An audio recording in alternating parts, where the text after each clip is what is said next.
अजमेर के राम सेतु ब्रिज में हुई घोर अनियमितताओं को लेकर बुधवार को कोर्ट में अहम सुनवाई हुई। इस दौरान विभिन्न पक्षकारों के अधिवक्ताओं की ओर से अपने अपने पक्ष न्यायालय के समक्ष रखे गए। किसी ने गुणवत्ता की बात कही तो किसी ने अनियमितताओं की बात कही।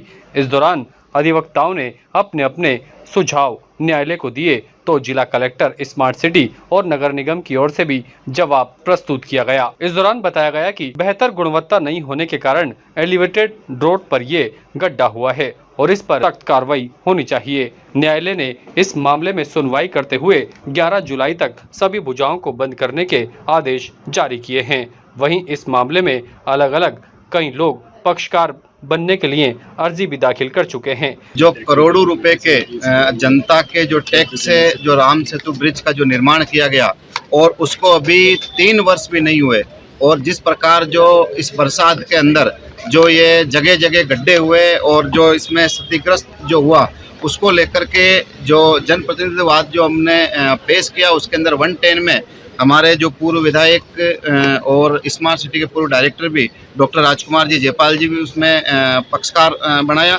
और निश्चित रूप से जो जनता की गाड़ी कमाई का पैसा है, उसके अंदर जनता की जान जोखिम में नहीं डाले और इसकी जांच करवावे। इसमें जब तक इस प्रकार की रिपोर्ट नहीं आ जाए कि ये जो राम सेतु ब्रिज है वो पूर्ण रूप से सुरक्षित है और जनता को किसी प्रकार की कोई अनहोनी घटना इसमें घटित नहीं हो, तब तक के लिए आज न्यायालय श्रीमान ने उस पर पूर्ण रूप से आवागमन बंद किया है। और आगामी जो 11 जुलाई इसमें सुनवाई है और हमारी यही मांग रही कि इस प्रकार से इसको पूर्ण रूप से इसमें जो दोषी कर्मचारी उनके भी जांच करवाई जाए और इसको पूर्ण रूप से तैयार करवा करके और 100% जब ये जनता के आवागमन और सुरक्षित आवागमन हो उसमें इसको चालू किया जाए। भाजपा चुनाव आयोग अजमेर संभाग प्रभारी एडवोकेट राजीव भारद्वाज बगरू ने भी अपनी प्रतिक्रिया व्यक्त की। उन्होंने कहा कि कांग्रेस के शासन में इस एलिवेटेड रोड का निर्माण हुआ और यहाँ करोड़ों रुपए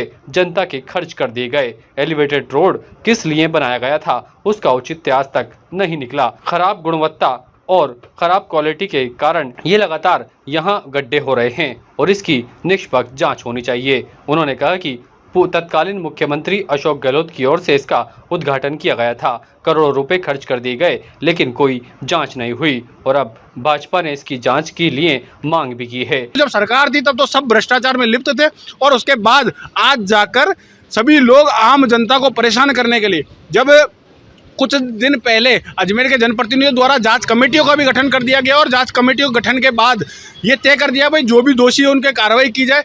श्रीमती अनीता जी बघेल दक्षिण विधायिका ने भी विधानसभा में मांग करी इस चीज़ की कि जो भी ये है इन पे कार्रवाई की जाए, जितने भ्रष्ट अधिकारी उन पर कार्रवाई की जाए। परंतु आप देखें सिर्फ एक मानसिकता के लोग जो आम जनता को परेशान करना चाहते हैं उन्होंने इस तरह का दावा लगाया। आज देखें एक नए जो थे उन्होंने भी वहाँ पर 110 में अर्जी लगाकर पार्टी बनने का काम किया, जो कि कांग्रेस के पार्षद प्रत्याशी रहे।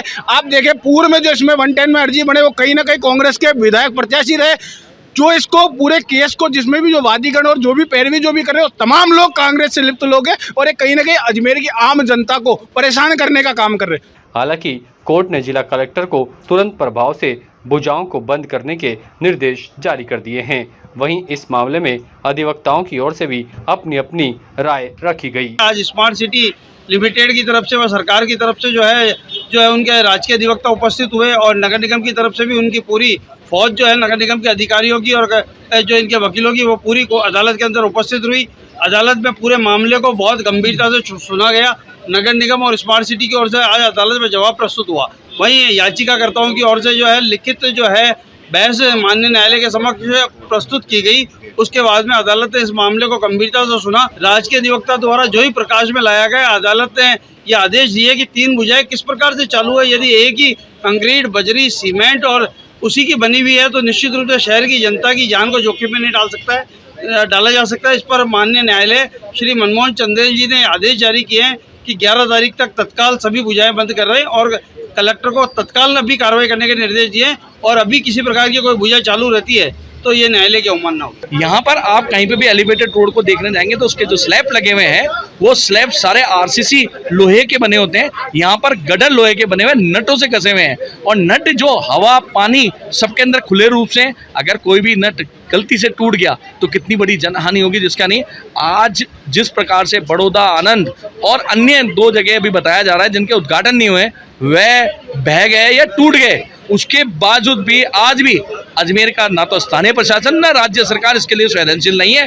अजमेर के लोगों को लावारिस छोड़ रखा है कि क्या एक घटना का इंतजार कर रहे हैं। मैंने बहुत सारे मुद्दे उठाए थे जो कि इस एलिवेटेड रोड की खतरे हैं उनके बारे में मैंने बताया था और मैंने ये भी कहा था कि ये जो प्रोजेक्ट बना है किसी इंजीनियर से या किसी जो एक्सपर्ट है उनसे राय ली गई है, उसका साफ कारण है कि दिनांक 24/6/18 को जो मीटिंग हुई है उसमें सिर्फ सिटीजन लेवल के फोरम की बैठक हुई।